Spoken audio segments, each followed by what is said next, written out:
Back with another episode. Let's get straight to it. So, Talia. Oh, this is what the episode is called. Goku and Batman team up, by the way. Anyway, so Talia tells Batman and Goku that an ancient threat has been freed from his prison and plans to take over the world. And it's revealed to be the Demon King. And Batman and Goku have more questions, but she tells them that there is no time, and she removes her sword from the demon spawn, and they head off. So the company of three travel to the headquarters of the League of Assassins with haste, and Ra's al Ghul is proud of his student, telling him that he knew that he would bring her back home safely. And Goku smiles, but the mood becomes serious whenever Talia steps forward and gets straight to the point and tells her father that the Demon King Piccolo has returned. And the leader of the assassins hides the feeling of dread and simply nods his head at the statement. Goku asks the pair who Piccolo was, and Roz begins the backstory of who the Demon King was. Long ago, most of the Earth was terrorized by the Green Demon known as Piccolo, until the old King of Atlantis, Raj Al Ghul, and the Guardian of Earth joined forces to seal the demon away, and the Demon King was sealed in a container that was taken down to the depths of the deep, and his name and terror was forgotten by this world in its history. Right? After that story, Batman emerges from the shadows and tells Ra's that he will put a stop to the demon, and Ra's smiles at the statement and tells him that he has full confidence in two of his greatest students. Goku is surprised by that comment and looks at Batman with his mouth open. Wait, that must mean you're that Bruce guy that came before me that Talia told me all about. Batman removes his cowl and shows his face to Goku, and he sees him for the first time, and the two compliment each other on the battle they engaged in back in Gotham. But Batman also admonishes Goku on his reckless actions that put others' lives in danger as a result of him going all out on those gangsters in a civilian crowded area. Just then, Talia joins in on their conversation and tells Goku that she would like to talk to Bruce alone, and the teen nods his head and tells Talia he's glad to see her again, and then he walks out of the room. Goku reflects on the battle with Bruce, where he was on the receiving end of those shock fists, and wonders how many other gadgets did he have up his sleeve, and how effective would they be in a rematch if they had a battle part 2. Goku then has his mind travel to the next threat he would encounter, which was the ancient evil King Piccolo. Goku wondered just how strong he was and where he was going to reveal himself. But to his surprise, their meeting was actually going to come sooner than he thought, because 3 green humanoids just appeared at the gate entrance. Piccolo had Tambourine follow Goku, Batman, and Talia to this location, so he would be closer to the Lazarus Pit, and he thanked Goku for bringing him directly to the League of Assassins, and the teen cracked his knuckles ready for war. Piccolo tells Tambourine to handle the boy and Symbol to take care of the assassins, and while he would search for the pit, the trio began their assignments respectively. Goku tries to go after Piccolo, but Tambourine steps in and cuts off the teen and tells Goku that he will be his opponent instead. And the sand squares up.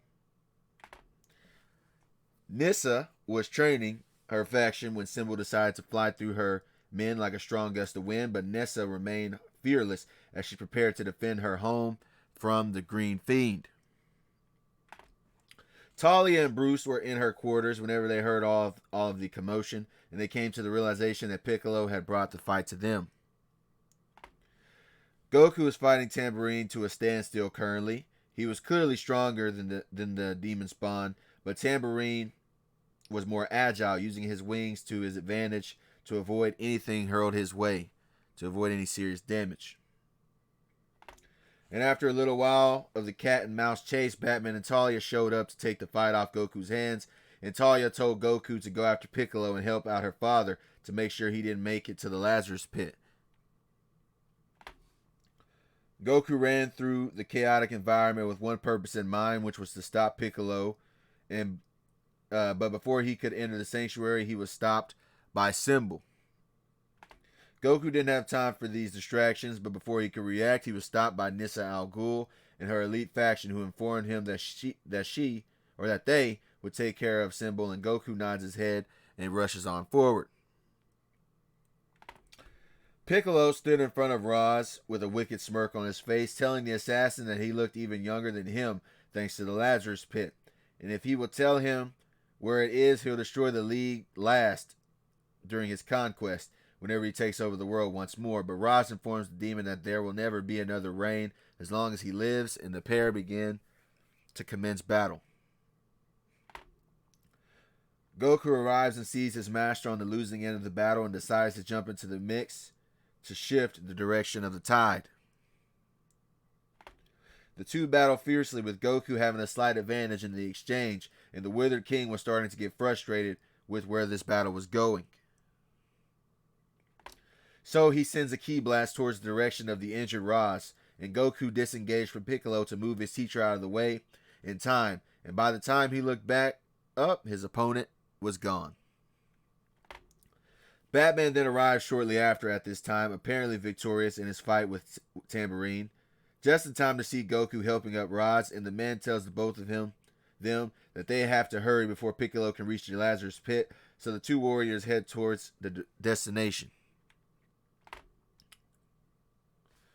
They make it to the lair just in time to see that they were too late, and that Piccolo was emerging from the Lazarus Pit, younger than ever before, back to his youth. Piccolo was happy to finally be back in his prime, and couldn't wait to wreak havoc on this world again through domination. But first he had some visitors he wanted to step on just to show off his might. Goku and Batman squared up against the rejuvenated Demon King, who was already standing triumphant as if he had already won. And then the hell began, and Piccolo rushed forward, aiming for the weakest of the two. But Goku was able to act fast enough, and he pushed Bruce out of the way and took the jab, which sent him through the temple wall.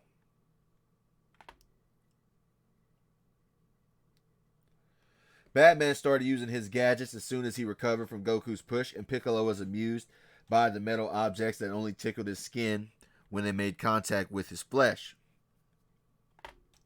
Until one of the batarangs exploded in his face and obscured his vision.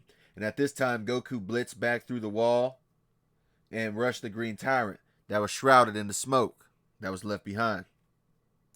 And he delivered a successful strike to the jaw of the demon.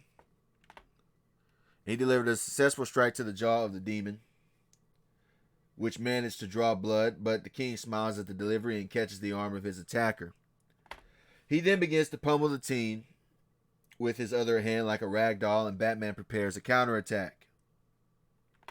So Goku ends up biting down on Piccolo's hand, which frees him from the grasp, and Batman detonates a bomb below Piccolo, sending him deep below the temple, giving them a chance to breathe and come up with another plan.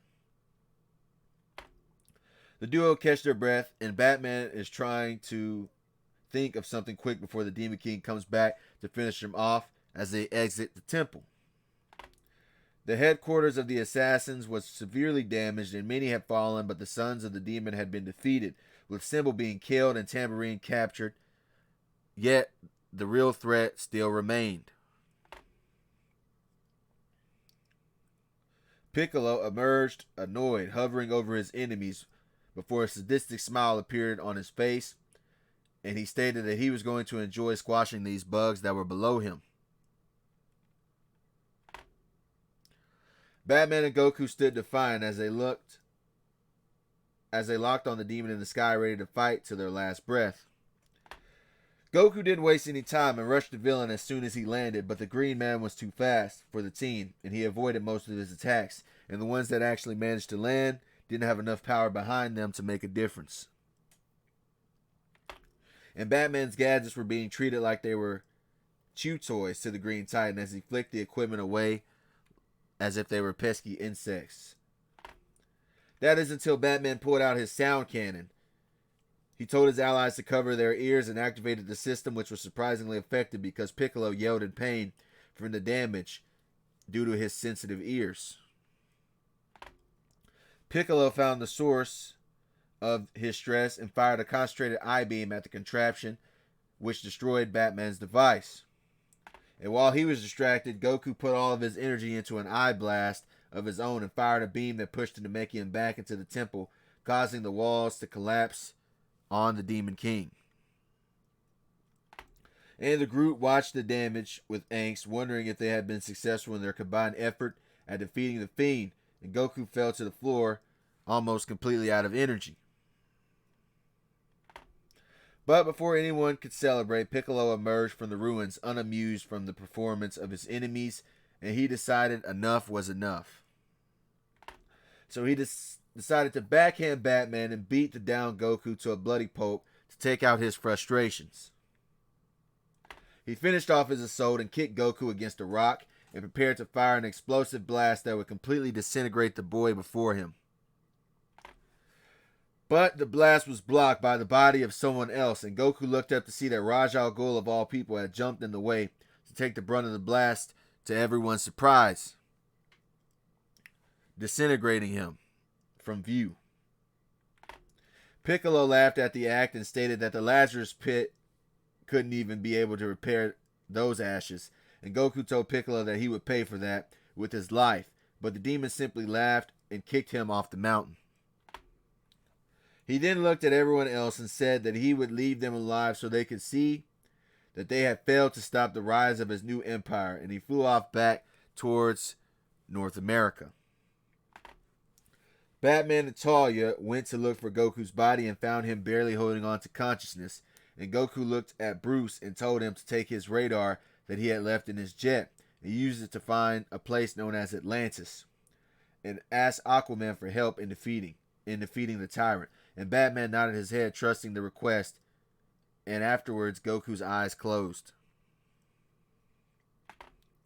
Batman didn't have time to try to recover and headed to his jet, knowing he had a job to do, and told Talia that he was going to stop Piccolo. The daughters of Al Ghul watched him fly away, and after he was gone, they looked at each other, knowing what they were going to do next. They were going to put Goku in the Lazarus pit. And that's where we're going to be ending things for this episode. Don't forget to leave a like and subscribe to the channel. Till I'm back for more. Peace.